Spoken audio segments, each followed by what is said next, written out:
Nah, jadi tujuan pembelajaran kita pada hari ini yaitu agar adik-adik mampu memahami perkembangan Islam pada masa Khulafaur Rasyidin. Oke adik-adik, hari ini kita akan belajar sejarah dan budaya Islam dengan judul materi yaitu perkembangan Islam pada masa Khulafaur Rasyidin. Nah, Khulafaur Rasyidin ini terbagi menjadi 4 orang, yaitu ada Khalifah Abu Bakar As-Siddiq, Khalifah Umar bin Khattab, Utsman bin Affan, dan yang terakhir Ali bin Abi Thalib. Pada materi kali ini akan kita bahas terlebih dahulu yaitu biografinya terlebih dahulu, yang kedua pengangkatannya menjadi khalifah, yang terakhir substansi dan strategi dakwah yang telah dilakukan oleh masing-masing khalifah. Yang pertama ada Khalifah Abu Bakar As-Siddiq. Khalifah Abu Bakar As-Siddiq lahir 2 tahun setelah tahun gajah bertepatan dengan tahun kelahiran dari Rasulullah. Nama aslinya yaitu Abdullah, kemudian diberi julukan Abu Bakar. Nama lengkapnya yaitu Abu Bakar bin Abu Quhafa bin Murrah bin Ka'ab bin Lu'ay bin Ghalib bin Fir. Masa kepemimpinan Abu Bakar yang sangat singkat yaitu 2 tahun 3 bulan 10 hari. Beliau wafat pada 21 Jumadil Akhir tahun 13 Hijriah atau 22 Agustus tahun 634 Masehi setelah menderita sakit kurang lebih 15 hari. Selanjutnya pengangkatannya menjadi khalifah. Tatkala mendengar kabar tentang meninggalnya Rasulullah, kaum muslimin diliputi kebimbangan tentang siapa yang akan menjadi pengganti pemimpin mereka. Nah, pada saat itu kaum Ansor terbagi menjadi 2 golongan besar, yaitu kaum Aus dan Khazraj. Mereka mengadakan pertemuan di Syahifah Bani Syahidah atau sebuah balai irung atau tempat pertemuan. Mereka mengadakan pertemuan dengan maksud memilih pengganti Rasulullah dari kalangan mereka dengan menunjuk Sa'ad bin Ubadah, sedangkan dari kaum Muhajirin mereka menunjuk Abu Bakar As-Siddiq untuk menjadi kandidat pengganti Rasul. Nah, mereka melakukan rundingan kemudian memutuskan bahwa Abu Bakarlah yang akan menjadi pengganti Rasul. Selanjutnya substansi dan strategi dakwah dari Abu Bakar As-Siddiq, yaitu yang pertama ada perang Riddah. Pada saat Rasulullah wafat, banyak menimbulkan gejolak di kalangan umat Islam, di antaranya yaitu kaum murtad. Yang dimaksud kaum murtad di sini yaitu ketika Rasulullah wafat, ada sebagian orang yang meninggalkan Islam dan ada juga yang masih mempertahankan keislamannya, akan tetapi mereka tidak mau mengeluarkan zakat. Oleh sebab itu, Abu Bakar menyerang mereka. Nah, yang kedua ada kodifikasi Al-Quran. Pada saat munculnya perang Riddah, banyak menimbulkan korban, termasuk para penghafal Al-Quran. Kenyataan ini sangat mengkhawatirkan dan merugikan. Oleh sebab itu, Umar bin Khattab mengusulkan kepada Abu Bakar untuk mengumpulkan ayat-ayat Al-Quran menjadi satu buku. Nah, yang ketiga ada perluasan wilayah. Perluasan wilayah dilakukan sesuai dengan keinginan Rasulullah, yaitu sampai pada perbatasan Syria. Nah, yang kedua ada Khalifah Umar bin Khattab. Nama lengkapnya Umar bin Khattab bin Nufail bin Ka'ab bin Lu'ay.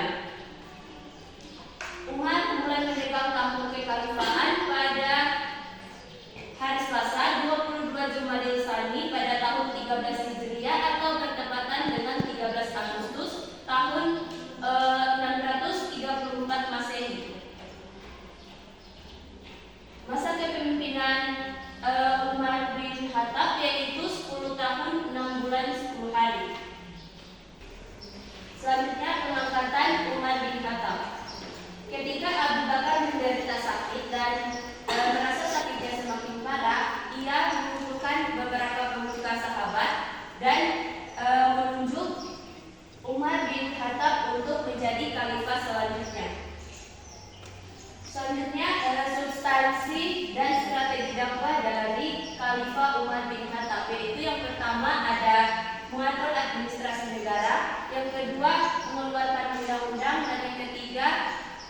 membentuk departemen. Selanjutnya khalifah yang ketiga yaitu Utsman bin Affan. Utsman bin Affan lahir di Mekah 5 tahun setelah tahun Gajah.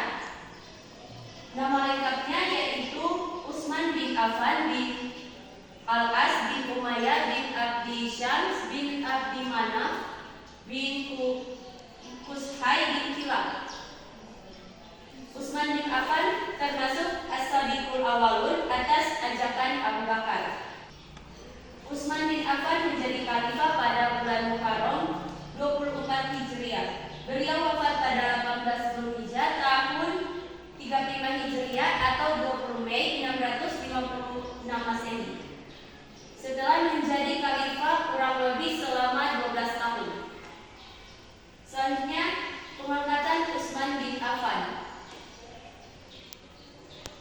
Akhir masa kepemimpinan Umar bin Khattab diwarnai dengan penikaman yang dilakukan oleh Abu Lu'lu'ah. Beliau budak dari Mughirah bin Syu'bah. Nah, Umar membentuk sebuah dewan syura yang terdiri dari 6 sahabat terkemuka untuk memilih penggantinya. Setelah bermusyawarah, maka terpilihlah Utsman bin Affan untuk menjadi khalifah selanjutnya. Selanjutnya substansi dan strategi dakwah dari Utsman bin Affan, yaitu ada pertama perluasan wilayah, yang kedua pembukuan Al-Quran, yang keempat yaitu Ali bin Abi Thalib. Ali bin Abi Thalib lahir pada hari Jumat 13 Rajab tahun 600 Masehi di kota Mekah. Nama lengkapnya yaitu Ali bin Abi Thalib, Ibnu Abdul Muthalib, Ibnu Hashim, Ibnu Abdul Manaf, Ibnu Qushay, Ibnu Kilab, Ibnu Murahi bin Ka'ab, Ibnu Lu'ay. Selanjutnya pengangkatan Ali bin Abi Thalib.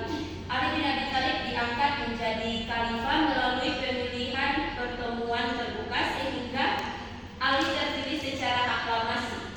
Ali dibaiat menjadi khalifah pada tanggal 24 Juni tahun 656 Masehi di Masjid Nabawi.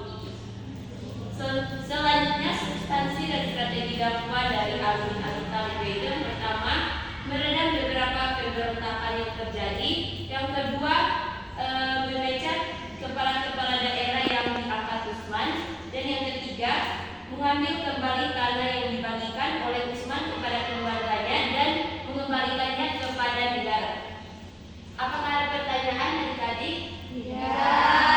Oke adik-adik, karena adik-adik sudah paham terkait materinya, selanjutnya kita akan bermain games. Gamesnya adik-adik menyanyikan lagu Lihat ke Bungkus sambil mengoper spidol ini kepada teman sebelah.